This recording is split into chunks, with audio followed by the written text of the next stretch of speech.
Good evening! Hapunan na ako. Nagawa ko ng aking lugaw. Oh. Yung ginawa kong lugaw, nilagyan ko ng dinurog na carrots, lugaw, tsaka isda.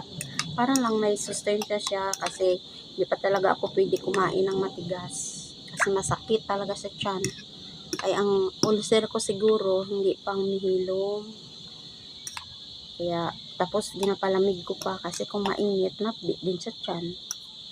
Kaya nilagyan ko lang siya ng halu-haluan ko lang na isda para medyo may sustansya siya. Ayan. Kayo pag may mga ulcer kayo, ingat kayo kay mahirap pala magkaroon ng sakit na ulcer. Ayan. Tingnan nyo yung pagkain ko.